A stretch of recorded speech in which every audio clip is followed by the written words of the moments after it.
In this video, I'm going to try to give you the absolute best video possible on the timing chain marks on a 2010 to 2015 third generation Prius. This is going to be on the 2ZR engine, and we're going to look at the marks on the timing chain, the marks on the cam, and the marks on the crankshaft. Insanely cool cars, tool reviews, and auto repair videos. Now there's some things I want to show you on the engine, and I've got some things set up here on the bench. First, I have an OEM original chain and an aftermarket chain. And let's start with the cam markings first. Yellow cam marking, double yellow cam marking. Then there's a crank marking down here between the two cam markings so that you can verify your aftermarket chain if you have one, and whether it has dark markings like this or not. I used a black Sharpie to make these. You have 9 spaces in between here and here, not counting the yellow marks. Look here, 1, 2, 3, 4, 5, 6, 7, 8, and 9. But did not count any of the marked links. I only counted the unmarked links. Have the same number right here, 9 unmarked links. And you go down clockwise down the chain and count 25 unmarked links down this side of the chain until you get to this mark, not counting this mark and not counting either of these marks, just counting the unmarked links, 25. So then you can go down your replacement chain and count 25 unmarked links till you get to your marked link, or mark the link yourself. Then this longest stretch around here doesn't matter, because you're going to come out with the same amount of links in this leftover stretch no matter what. Now if you want to count on your original chain exactly how many links they are, just to verify that you weren't given a chain with an extra link in it or something, then I don't see any problem with doing that. Double checking and triple checking as much as you can is a very good habit to have. Let's move on to some more marks here that you want to pay attention to before you take anything apart. Number one, getting your engine to top dead center before taking it apart can be an easier task if you line this up 0 to 0. But just like any other engine, you could be on the exhaust stroke and not the compression stroke. Now look from this angle at the cam lobes. Can you see how the cam lobes are at 50 degrees toward this spark plug tube? And if I move the wrench that I was holding for changing the cam phaser, you can see these at 50 degrees the other way towards that spark plug tube.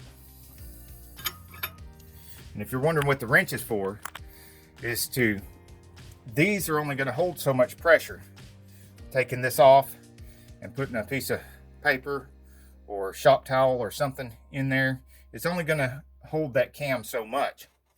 So I like using a 24 millimeter when I take this bolt loose and change the cam phaser. I hold the cam with a 24 millimeter so that I don't force the cam to move under that.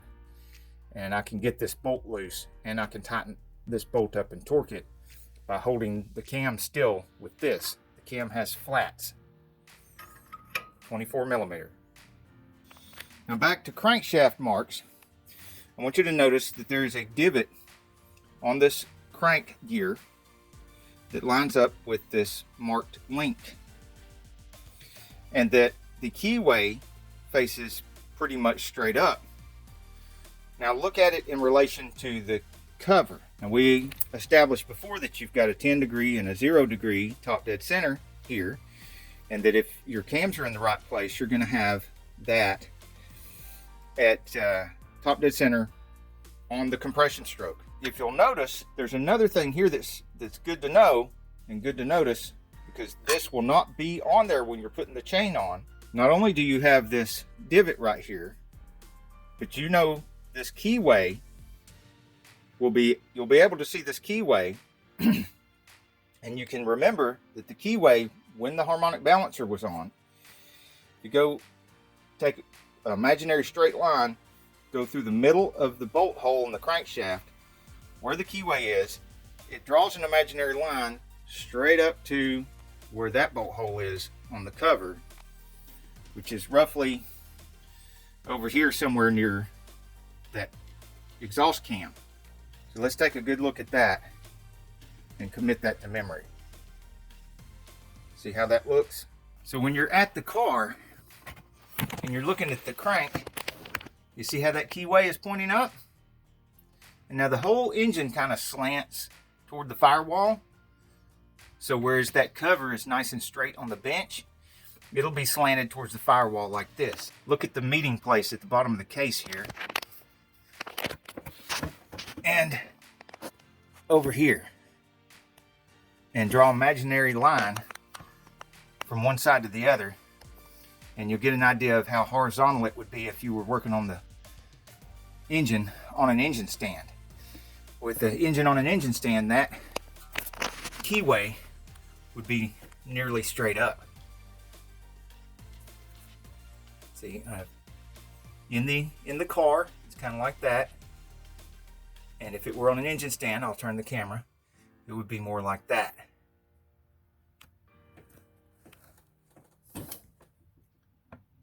This focus so you can get a good look at the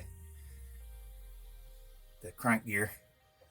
And don't pay much attention to that other chain that's on there. That's not the chain we're dealing with right now.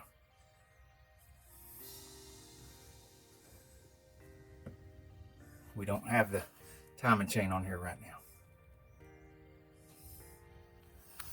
All right, hope you got a good look at that. And look up, up, up, up, up, up, up, up, up. Which mark you should use on the exhaust cam. All right, let's get it to focus. Now, can you see where the link is that is marked on the chain? And can you see that mark that's pointing at the link?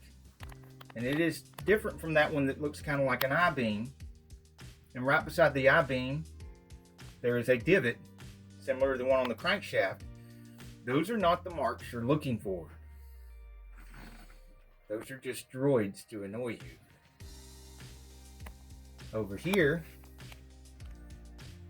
are E and another divot.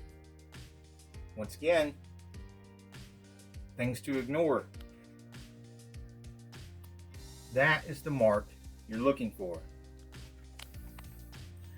Over here, there are like 3 of these slashes on the cam phaser, and they are wrong except for this one because, come on, focus camera.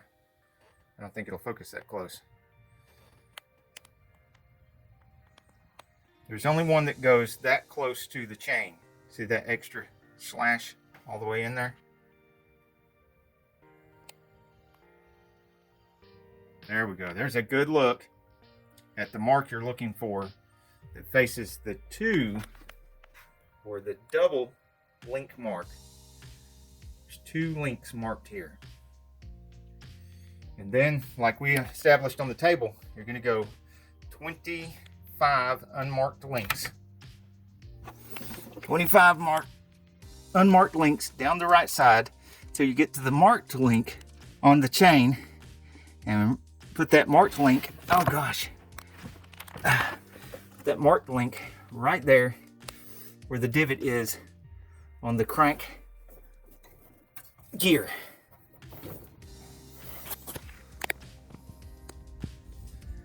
Okay, let's see if it focus and let you see the mark on the crank gear. There is a mark on that crank. There it is. Can you see it? There's a mark right there on the crank gear, a divot looking mark on the crank gear. And it's right beside that tooth, and that tooth goes right into that marked link on the right hand side of the chain. And that is 25 unmarked links from the intake cam gear or the intake cam phaser. And see, we've got a keyway here, and if you don't see that divot on your crank gear. You may have your crank gear slid on there upside down. If not, another thing that you might want to note while you have the chance watching this video is that this keyway, just to the right of this keyway, see, is a gear tooth, and that's, you count it as 1, then 2, 3, 4, 5, 6, and the 6th tooth going clockwise from this keyway should have the divot on it. If you have, for some reason, have no divots on your crank gear and you do not have it upside down, you could conceivably count 1, 2, 3, 4, 5, 6 teeth clockwise from the keyway and put a mark there. And then you could conceivably count from the double mark on the chain 25 unmarked links till you get to the double marked link. And you can see it here too on the bench. 1, 2, 3, 4, 5, 6. 1, 2, 3, 4, 5, 6. 6 teeth clockwise from the keyway is a divot. So hopefully I've given enough information in this video to where if you're missing the marks on the chain, and if you're missing your old chain, and if you're missing the marks on your crank, then you could conceivably count the teeth on your crank gear and make a mark. You could conceivably make a mark on your chain from there. Then you could count 1, 2, 3, 4, all the way to 25 here, and then the next 2 make a mark. Then you could count 9 unmarked ones and make a mark on the 10th one. And then you would have the correct amount of length in between here, and you could conceivably time your 2ZR engine without even having any marks. Now, if you think I've done a pretty good job of doing a thorough explanation of the timing marks on the 3rd generation Prius or the 2ZR engine, then please share this to one of the forums for the Prius guys to help them out so they don't have to do what I've done in the past. The first time I did one of these long ago, searching through and watching video after video after video that had this little bit left out and that little bit left out. I'm hoping this will cover everything you could possibly need to know in just one video. And thank you so much for watching this far in. That helps the channel out so much. When you watch this far into the video, it really helps tell the algorithm that it's a decent video and that it's worth promoting. And I thank you very much for that. I'm so grateful for that. Until the next video, get off the couch and get dirty.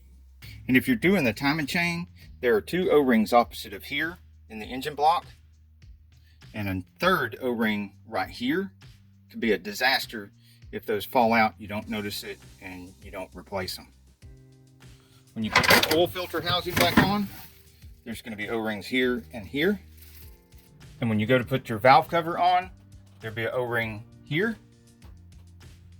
And this funny surprise face O-ring right there. And in my next video, I'll show you how to replace these without taking all these rivets out and replacing them with screws and all that. Or I can at least show you how I do it. I don't suggest you do anything I do in my videos. As a matter of fact, don't. You end up burnt, bruised, and bleeding just like me. Don't even do anything I talk about in my videos. In case you're having trouble figuring out the timing chain tensioner, push down right here and push that in at the same time. Careful not to squirt yourself in the face with it. There's a little hook you want to pull around here. Almost there, almost there. The last little bit's the hardest. Oh, jeez. I missed it. Okay, let's try that again. Alright. Oh, missed it again.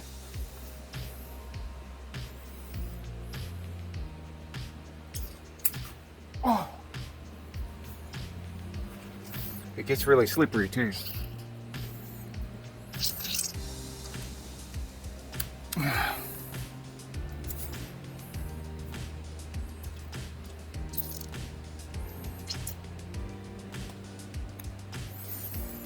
Come on, come on. Ah, there we go. Look at that. Success. Remember, when things get hard, don't give up. Be a victor, not a victim. Hey, if you like this video, we got a whole lot more. We got tool reviews, we've got repair videos, we've got show car videos, hot rods, mod rods, you name it. If it's got wheels on it and an engine, it's probably on this channel. So subscribe, like, and binge watch Zane Auto. Binge watch Zane Auto.